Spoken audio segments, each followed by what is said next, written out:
दोस्तों नमस्कार। आप सभी ने कलेक्टर का नाम अवश्य सुना ही होगा। आप जिस भी ज़िले में रहते हैं वहाँ का कार्य कलेक्टर के हाथों में होता है। कलेक्टर को हिंदी में जिला अधिकारी कहा जाता है। कलेक्टर यानी जिला अधिकारी, डिस्ट्रिक्ट मजिस्ट्रेट भारतीय प्रशासनिक सेवा यानी इंडियन एडमिनिस्ट्रेशन सर्विस का प्रमुख प्रशासनिक पद है। हम इस पद को कई नाम से जानते हैं, जैसे जिलाधिकारी, जिलाधीश, डिस्ट्रिक्ट कलेक्टर और कलेक्टर के रूप में जानते हैं। देश में हर जिले का एक कलेक्टर होता है जिसके हाथ में पूरे जिले की कमान होती है।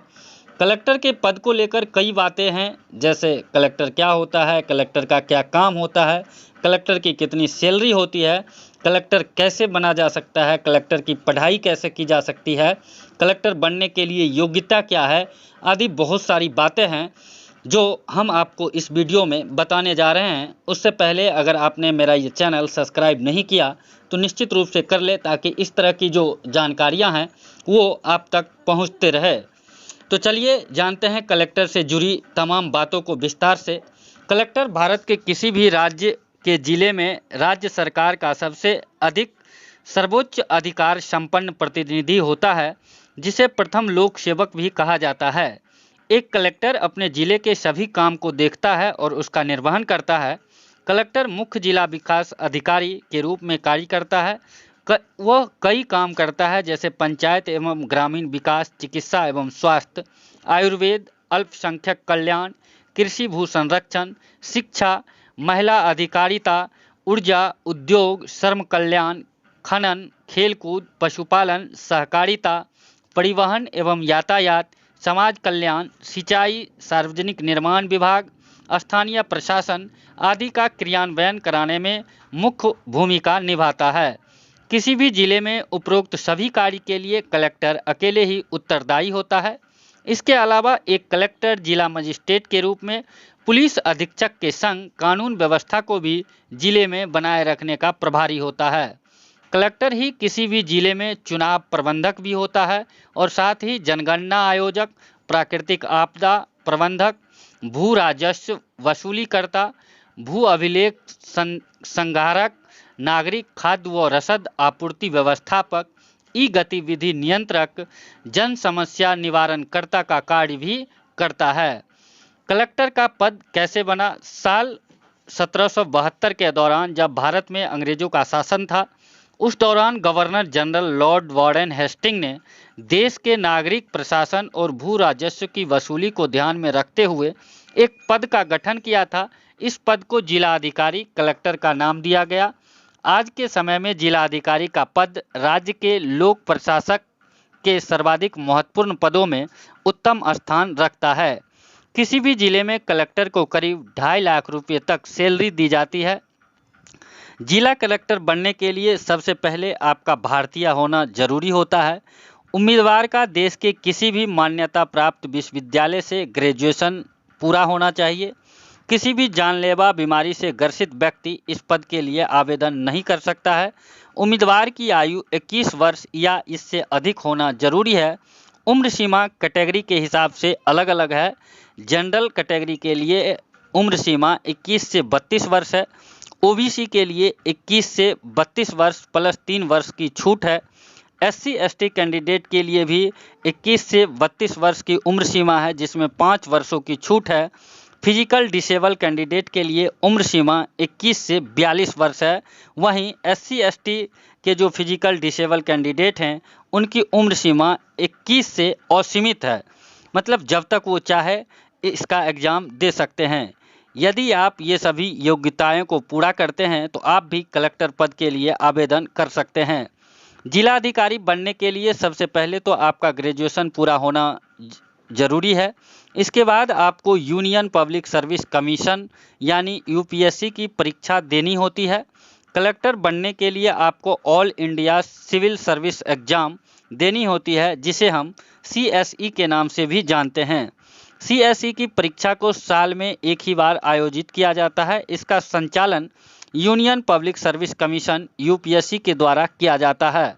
साथ ही आपको यह भी बता दें कि ऑल इंडिया सर्विस एग्जाम का नोटिफिकेशन प्रतिवर्ष के दिसंबर और जनवरी महीने के दौरान आता है। इसके लिए आवेदन फरवरी मार्च तक चलता है। जिला कलेक्टर बनने के लिए आपको 3 चरणों में एग्ज़ाम देना होता है। कलेक्टर की एग्ज़ाम काफ़ी कठिन होता है और इसके लिए काफ़ी मेहनत की भी ज़रूरत होती है। सबसे पहले उम्मीदवार को कलेक्टर की एग्ज़ाम के 3 स्टेज की परीक्षा में पास होना जरूरी होता है, जिसके बाद ही कलेक्टर की ट्रेनिंग शुरू की जाती है। ये जो एग्ज़ाम के 3 चरण हैं, प्रथम चरण यानी प्रारंभिक परीक्षा, दूसरा चरण यानी मुख्य परीक्षा और तीसरा चरण यानी साक्षात्कार, जिसको हिंदी में प्रीलिम्स, मेंस और इंटरव्यू कहते हैं। प्रीलिम्स एग्ज़ाम क्या होता है, इसके बारे में हम आपको बता दें।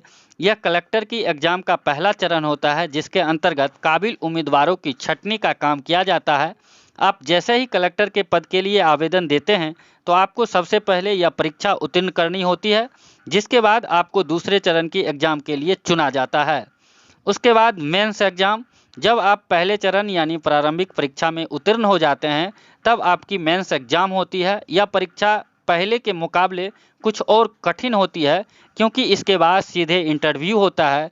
इसके लिए यहाँ से कोशिश सबसे अच्छे कैंडिडेट्स को निकालने की होती है। इंटरव्यू कलेक्टर का पद पाने के लिए यह अंतिम चरण का एग्ज़ाम होता है। जब आप मुख्य परीक्षा में उत्तीर्ण हो जाते हैं तब आपका इंटरव्यू होता है। इंटरव्यू के दौरान कुछ जिला अधिकारी आपसे सवाल करते हैं और देखते हैं कि आप सवालों के जवाब किस तरह से देते हैं। आपके जवाब के आधार पर ही आपको नंबर दिए जाते हैं। इन 3 चरणों को जब आप पार कर लेते हैं तो आपको कलेक्टर की ट्रेनिंग के लिए चुना जाता है और ट्रेनिंग दी जाती है। कलेक्टर बनने के लिए कितनी बार परीक्षा दे सकते हैं, ये भी अलग अलग कैटेगरी के हिसाब से होता है। जैसे जनरल कैंडिडेट्स के लिए 32 वर्ष की आयु तक 6 बार आप एग्ज़ाम दे सकते हैं।